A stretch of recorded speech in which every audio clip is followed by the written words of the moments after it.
Hello and welcome to Gautam classes official. मैं संजीव राठौर आप सबका स्वागत करता हूं आज के इस इम्पोर्टेंट सेशन में। जैसा कि मैंने आपसे प्रॉमिस किया था कि डेली मैं 10 से 15 मिनट का एक सेशन लेकर आऊंगा जिसमें आपको एक टॉपिक कंप्लीट करूंगा। कंप्लीट करने का मतलब ये है कि जिससे क्वेश्चन बनते हैं। जैसे आज मैं आपके लिए टॉपिक लेकर आया हूँ कंजंक्शंस। कंजंक्शंस की बात करें तो इसके पेयर से रिलेटेड क्वेश्चन बहुत सारे पूछे जाते हैं और अक्सर हमसे गलतियां हो जाती हैं कि हार्डली स्कैर्सली के साथ क्या यूज करेंगे, नो सूनर के साथ क्या यूज करेंगे, ईदर के साथ और आएगा, ईदर के साथ ऑफ कब आएगा, नीदर के साथ नॉर आएगा, नीदर के साथ ऑफ कब आएगा, अगर नीदर के साथ नॉर आएगा तो वर्ब कैसी आएगी, नीदर के साथ ऑफ आएगा तो वर्ब कैसी आएगी। ये बहुत सारी कन्फ्यूजन्स रहती हैं। तो अगर आपकी भी इस तरह की कन्फ्यूजन है तो आज के सेशन को पूरा देखने की कोशिश करना। मुझे उम्मीद है कि इसको देखने के बाद आपके जो क्वेश्चंस हैं वो गलत नहीं होंगे। हमारी क्लासेस के पीडीएफ आपको चाहिए। अभी 2 क्लासेस आपकी यूट्यूब पर होती है, सुबह 8 बजे और शाम को 6:30 बजे, जिनके पीडीएफ आपको हमारे एप्लीकेशन पर मिल जाते हैं। एप्लीकेशन को अगर डाउनलोड करना है तो प्ले स्टोर से जाकर के डाउनलोड कर सकते हैं या फिर ये स्कैनर को, क्यूआर कोड को स्कैन करके भी डाउनलोड कर सकते हो। अगर आपको लगता है कि किसी भी लेवल पे आपकी इंग्लिश वीक है, किसी भी लेवल पे आपको लगता है कि आपकी इंग्लिश कहीं ना कहीं आपको धोखा दे जाती है, मैथ्स के क्वेश्चन हो जाते हैं, रीजनिंग हो जाते हैं, इंग्लिश के नहीं होते, तो ये लास्ट दिन है आज इस बैच के, इस ऑफर का। क्योंकि इस बैच को बंद करके इसकी क्लासेस स्टार्ट होने वाली हैं। तो अब अगर आप लेना चाहोगे तो ये बैच आपको नहीं मिलेगा 299 में, या 299 क्या, किसी भी प्राइस में ये बैच आज के बाद आपको नहीं मिलने वाला। आज के बाद मतलब 1 अप्रैल और 2 अप्रैल को अगर आप देख रहे हो तो ये बैच ज्वाइन कर सकते हो। 2 अप्रैल रात को 12 बजे के बाद से इस बैच को बंद कर दिया जाएगा, क्योंकि फिर इसकी 3 या 4 से क्लासेस स्टार्ट हो जाएंगी। तो आप इसे अभी ज्वाइन कर सकते हो इंग्लिश के लिए, जिसमें न्यू लाइव बैच आपको मिलेगा, जो मैं लाइव क्लास 3 या 4 से स्टार्ट करने वाला हूँ। उसके अलावा इसमें जो भी मेरे बैच कंप्लीट हो चुके हैं वो भी आपको मिल जाएंगे। प्रैक्टिस बैच आपको मिल जाएगा जिसमें मैंने 3000 से ज़्यादा क्वेश्चन कराए थे। 2011 से 2024 तक के सभी पीवाईक्यूज भी आपको मिल जाएंगे। अब अगर हम कंजंक्शन की बात करें तो कंजंक्शन में इंग्लिश लैंग्वेज और कॉम्प्रिहेंशन के 20 क्वेश्चन आते हैं, जिसमें से 2 क्वेश्चन फिक्स हैं जो कंजंक्शन से रिलेटेड पूछे जाते हैं। अगर हम कंजंक्शन की बात करें तो टोटल नंबर ऑफ कंजंक्शन हमारे पास होते हैं 3 तरह के। और भी टाइप्स होते हैं लेकिन उनमें बहुत ज़्यादा डीप में नहीं जाना, क्योंकि हमें उन चीज़ों को सीखना है जिनसे रिलेटेड क्वेश्चन बनते हैं। अगर हम कंजंक्शन की बात करें तो 3 टाइप्स के कंजंक्शन होते हैं। सबसे पहला होता है कोऑर्डिनेटिंग। कोऑर्डिनेटिंग कंजंक्शन की जब हम बात करते हैं तो ऐसा लगता है कि हम किसी के साथ कोऑर्डिनेशन की बात कर रहे हैं। आपको मेरे साथ कोऑर्डिनेशन करना है, आपको मेरे साथ कोऑर्डिनेट करना है। मेरी सोच आपकी सोच जब मिलेगी तभी तो हम एक दूसरे से सहमत होंगे, तभी तो कोऑर्डिनेट कर पाएंगे। तो कोऑर्डिनेट का मतलब होता है दोनों की सोच एक जैसी होनी चाहिए। अब इसे थोड़ा इंग्लिश ग्रामर में समझो। कोऑर्डिनेटिंग कंजंक्शन का मतलब होता है कि ऐसे कंजंक्शन जिनसे 2 शब्द, 2 सेंटेंसेस या 2 फ्रेज जब जोड़े जाए तो वो दोनों एक जैसे हों। या तो दोनों पास्ट टेंस में हो, या दोनों प्रेजेंट टेंस में हो, या दोनों फ्यूचर टेंस में हो। शब्द जोड़ रहे हो तो दोनों नाउन हो, दोनों प्रोनाउन हो, दोनों सब्जेक्ट हो, दोनों ऑब्जेक्ट हो, दोनों वर्ब हो। फ्रेज जोड़ रहे हैं तो दोनों एक जैसे सेंस देने वाले हो। कोऑर्डिनेटिंग का मतलब है जिसमें एक जैसे शब्दों को, एक जैसे सेंटेंसेस को, एक जैसे फ्रेजेस को जोड़ा जाए। अब आप कहोगे सर ये कौन कौन से कंजंक्शन है, तो उनको याद करना बहुत आसान है। एक छोटी सी लाइन आपको याद रखनी है, वो है फ्रेंड वॉइस। F फॉर बनता है फॉर, A फॉर बनता है एंड, N फॉर बनता है नॉर, B फॉर बनता है बट, O फॉर और, Y फॉर यट और S for so.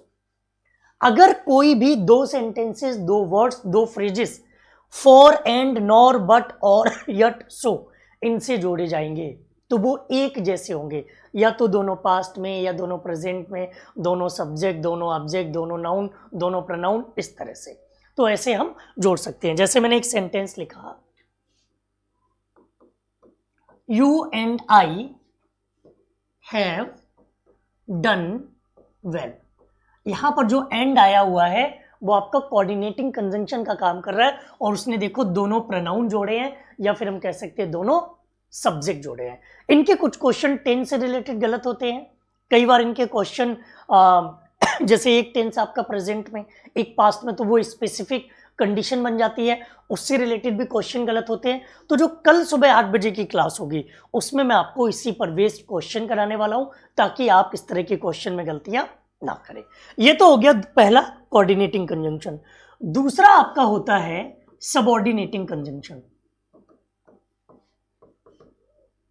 Subordinating conjunction, अब सबऑर्डिनेटिंग कंजंक्शन का मतलब होता है कि ये एक क्लॉज को हेल्प करता है, सपोर्ट करता है। जैसे मैं लिखा I will teach you English if you come to me, अगर मेरे पास आओगे तो मैं आपको इंग्लिश सिखा दूंगा। अब यहां पर दो क्लॉजेस को हमने किससे जोड़ा है? इफ से। ये इफ हो गया सबऑर्डिनेटिंग कंजंक्शन। इसमें आपका if, until, unless, whether, as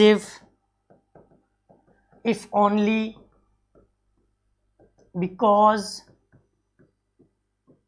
इस तरह के कई सारे शब्द आ जाते हैं। इसमें आपका हु, विच, दैट, हुज, हुम भी आ जाएगा। हु, विच, दैट, हुज, हुम, ये सब भी आपको इसमें देखने को आसानी से मिल जाएंगे। तो ये हो गया आपका सबऑर्डिनेटिंग कंजंक्शन, जिसमें हमेशा हम दो क्लॉजेस को कनेक्ट करेंगे। एक क्लॉज आपकी कंप्लीट होगी, मींस डिपेंडेंट होगी, और एक इंडिपेंडेंट होगी। जो कंप्लीट है वो इंडिपेंडेंट है, जो इनकम्प्लीट है वो डिपेंडेंट है। इसमें ज्यादा आपको और डिटेल्स में चाहिए तो क्वेश्चन पे उतरना पड़ेगा। जब क्वेश्चंस, जो सुबह 8 बजे की क्लास है जिसमें मैं क्वेश्चन कराता हूं, तो वो क्वेश्चंस जब आप सॉल्व करना सीख जाएंगे तो कॉन्फिडेंस भी आ जाएगा और थोड़ा दिमाग लगाने की आदत भी पड़ जाएगी। तीसरा और सबसे इंपॉर्टेंट कंजंक्शन है को रिलेटिव कंजंक्शन। अगर हम को रिलेटिव कंजंक्शन की बात करें तो को रिलेटिव कंजंक्शन जब हम बोल रहे हैं तो ऐसा लगता है कि हाँ, रिलेशन कनेक्ट कर रहे हैं, और रिलेशन कनेक्ट करने के लिए कम से कम दो लोग चाहिए। तो ये वो कंजंक्शन है जो हमेशा पेयर में यूज होते हैं, जो हमेशा जोड़ी में यूज होंगे। अब देखो, इनको याद रखना बहुत आसान है, लेकिन उससे पहले मैं आपको इनकी जोड़ियां दिखाना चाहूंगा। ईदर की जोड़ी हमेशा बनती है किसके साथ? और के साथ। नीदर के साथ हमेशा क्या आता है? नॉर। बोथ के साथ हमेशा क्या आता है? एंड। नॉट ओनली के साथ हमेशा क्या आता है? But also. वेदर के साथ हमेशा क्या आता है? और। एज के साथ एज, बीच में पॉजिटिव डिग्री। सच के साथ दैट। नो सूनर के साथ देन आता है। कौन सा देन? THAN वाला देन। इसको सबसे ज्यादा पूछा जाता है, तो ध्यान रखना। रेदर, RATHAR, रेदर के साथ भी देन आता है। स्कैर्सली, SCARCELY, स्कैर्सली के साथ वेन या बिफोर दोनों यूज कर सकते हो। हार्डली के साथ भी वेन या बिफोर, ये चारों लिख लो। रेदर, रेदर के साथ देन। नो सूनर, जो इंपॉर्टेंट है वो इधर लिख दे रहा हूं मैं। नो सूनर के साथ देन, फिर हार्डली, स्कैर्सली, रेयरली और वेयरली। इनके साथ हम हमेशा व्हेन और बिफोर यूज करते हैं। ये इसलिए भी जरूरी है क्योंकि ये इन्वर्जन को भी फॉलो करते हैं। अब एक और नया टॉपिक आ गया, इन्वर्जन, उसके बारे में भी अगला सेशन में लाने वाला हूं। सो के साथ दैट आता है, जस्ट सो के साथ, जस्ट एज के साथ सो, इफ के साथ देन आएगा, बिटवीन के साथ एंड आएगा, वेदर के साथ और नॉट आ जाएगा, द मोर के साथ द मोर, द लेस के साथ द लेस, एज मच के साथ एज मच। अब कुछ और भी है जो आपको ध्यान रखने हैं। फ्रॉम, फ्रॉम के साथ हमेशा हम टू का यूज करते हैं। इस बड़े वाले टू के साथ हम छोटे वाले टू का यूज करते हैं। बोथ के साथ हम हमेशा एंड का यूज करते हैं। सेल्डम और, नया है ये, इसके साथ नेवर यूज करते हैं। सेल्डम इफ, इसके साथ हम एवर यूज करते हैं। ये पेयर्स याद करने बहुत आसान है, अगर एक बार आप इनको पढ़ लोगे तो आसानी से ये आपको याद हो जाएंगे। इसके अलावा नथिंग बट, एल्स का यूज करेंगे। ये आपको पेयर से याद रखने हैं। अब कंफ्यूजन जो होती है वो कंफ्यूजन होती है कि नीदर के साथ जब नॉर आएगा तब हम वर्ब कैसे यूज करेंगे। ये तो कंजंक्शन हो गया। नीदर के साथ ऑफ भी आ जाता है, तो हमेशा याद रखो नीदर ऑफ, ईदर ऑफ, इनके साथ हमेशा प्लूरल नाउन लेकिन सिंगुलर वर्ब आती है। प्लूरल नाउन और सिंगुलर वर्ब, जैसे हमने लिखा either of the boys has done his work. अब यहां पर बॉयज तो प्लूरल है, नाउन तो प्लूरल है, लेकिन वर्ब कैसी आई है, वर्ब सिंगुलर। ये neither of, either of, each of, every of, any other of, none of, इन सब के साथ काम आएगा। अब अगर नीदर के साथ नॉर आए, यहां देखो जब नीदर के साथ ऑफ आएगा या ईदर के साथ ऑफ आएगा तो वहां पर और या नॉर नहीं आएंगे। अगर नीदर के साथ नॉर है तब वर्ब कैसी आएगी, इसमें थोड़ा सा होशियारी दिखानी है। नॉर और बट ऑल्सो के बाद जैसा सब्जेक्ट होगा, जैसे आप जानते हो कि ईदर के साथ और आता है, नीदर के साथ नॉर आता है, नॉट ओनली के साथ बट ऑल्सो आता है। इसमें बड़ी कंफ्यूजन होती है स्टूडेंट्स को कि हम वर्ब कैसे यूज करें, क्योंकि नीदर के साथ ऑफ आएगा तो सिंगुलर वर्ब, नीदर के साथ नॉर आएगा तो वर्ब का पता नहीं है सिंगुलर आएगी या प्लूरल आएगी। ये डिपेंड करता है और नॉर बट ऑल्सो के बाद। यहां मैं ऐसे ही लिख दे रहा हूं, और नॉर बट ऑल्सो के बाद जैसा नाउन या जैसा सब्जेक्ट लिख देते हैं, नाउन और प्रोनाउन दोनों आएंगे, जैसा सब्जेक्ट वैसी ही वर्ब। अब ये जैसे और वैसे का मतलब क्या है, नाउन सिंगुलर तो वर्ब सिंगुलर, प्रोनाउन सिंगुलर तो वर्ब सिंगुलर, नाउन प्लूरल तो वर्ब प्लूरल, प्रोनाउन प्लूरल तो वर्ब प्लूरल। जैसे और वैसे का मतलब हो गया। अब इसको एग्जांपल से देखो, जैसे हमने लिखा ईदर यू और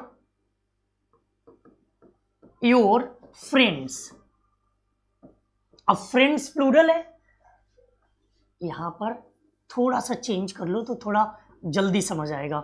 ईदर ही और हिज फ्रेंड्स, अब ही सिंगुलर है, अगर ही के अकॉर्डिंग वर्ब लगाओगे तो सिंगुलर आनी चाहिए, लेकिन हिज फ्रेंड्स के अकॉर्डिंग आएगी क्योंकि और के बाद हिज फ्रेंड्स है, तो वर्ब कैसी रहेगी, प्लूरल, आर गोइंग देयर। समझ गए।